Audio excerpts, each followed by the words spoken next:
Good afternoon, 145. Blake Holland here inside the East Texas newsroom, and we're joined live this afternoon by East Texas Congressman Nathaniel Moran, live inside his office in Washington, D.C. Congressman, good afternoon. Blake, good afternoon to you. Thank you for having me.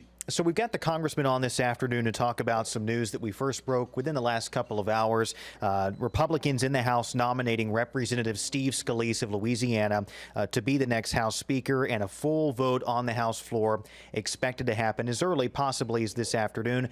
Congressman, your reaction to Representative Scalise being selected?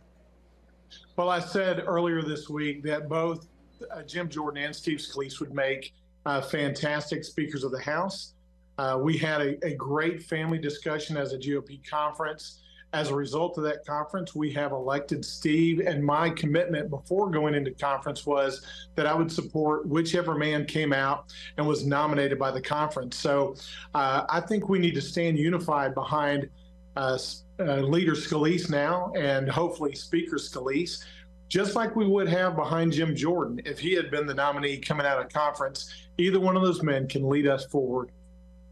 You mentioned the conference having that family discussion behind closed doors. Do you expect we'll have somewhat of a repeat inside the House that we saw back when you first started your term in January? Discord on the House floor, unable to unite around one person as a House Speaker. Do you think we'll avoid that this time around? I'm hopeful that we can avoid that. Unfortunately, I'm not sure that we can. Just in the last hour and a half since we've adjourned from our conference meeting, I'm aware that there's some that have already said definitely they're going to vote against Steve Scalise. I know that there's been support already publicly issued by Chairman Jim Jordan for Leader Scalise, and I hope that we can unify behind the conference nominee. But unfortunately, I'm not so sure that's going to happen, and certainly I wouldn't predict that that would happen on the first vote.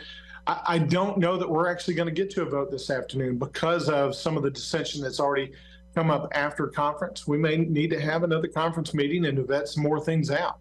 That's the way families should work. But when we actually get to the House floor, my hope would be that we can be united behind our nominee. And Congressman, I gather it's your plan to vote in favor of Mr. Scalise. Is that correct? Certainly, that's my plan. Just as I said, moving into this conference, I was going to support either Leader Scalise or Chairman Jordan, whichever one was the nominee coming out of conference. We've got such important work to do over the next 45 days. We've got appropriations bills to pass. We've got border security to deal with. Now we've got potential military resolutions we need to deal with, and we've got world affairs in Israel that are of utmost importance. The last thing that we need to do is prolong this internal fight. We need to stand united for these very, very critical matters on behalf of the American people. And Congressman, for those who may be unfamiliar with the process that's to come, how exactly does this work? How does it play out?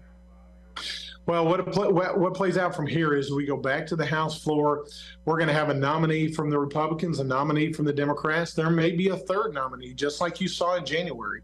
We may get those nominees, and then there is a roll call voice vote for people to vote by roll call as to the name that they would have as Speaker of the House. My prediction is we're going to have more than two nominees. The Democrats are going to be united behind Hakeem Jeffries. The Republicans likely are not going to be united, at least not in that first ballot. But at some point quickly, we have got to get to a unified candidate that represents all of the Republican Party that can move us forward so that we can deal with these very important legislative issues. And you mentioned that split that exists within the Republican Party. The vote earlier, and this was private balloting, but the final tally, 113 for Mr. Scalise, 99 for Jim Jordan, speaking to the split that exists within the House and among House Republicans. I'm curious, one of the things about Representative Scalise, we do know that he is in a fight with blood cancer right now, a courageous fight. Do you think that that factors in any way to him being selected as the next leader of the House?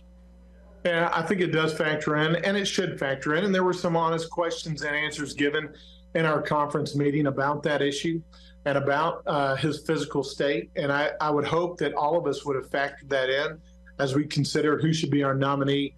A lot of factors to consider. But again, both of these men, Jim Jordan and Steve Scalise, have been conservative leaders for a lot of years and have done a lot of good work on behalf of conservative values.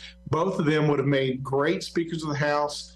But we have to honor the process that we as a conference set up procedurally, and that was we're going to take the majority winner in conference, put them forward as the nominee, and support them. And now more than ever, given the world events, given where we're at mid-session, we have got to unify behind our nominee. And Congressman, I want to ask, it was a private balloting process, but do you care to reveal who you voted for, either Jim Jordan or Steve Scalise? No, I didn't do that last year when we voted in conference. I'm not going to do that now. We really have talked about these family discussions being confidential. They should be.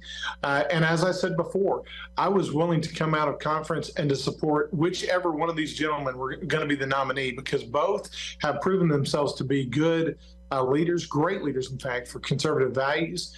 And I think it does us a disservice as a conference to come back and then continue the fight and to be disunified. We need to now unify, regardless of who we voted for behind closed doors and who we supported. We need to unify behind the nominee. Texas Congressman Nathaniel Moran joining us live in Washington, D.C. this afternoon. Congressman, we appreciate the time. Thank you.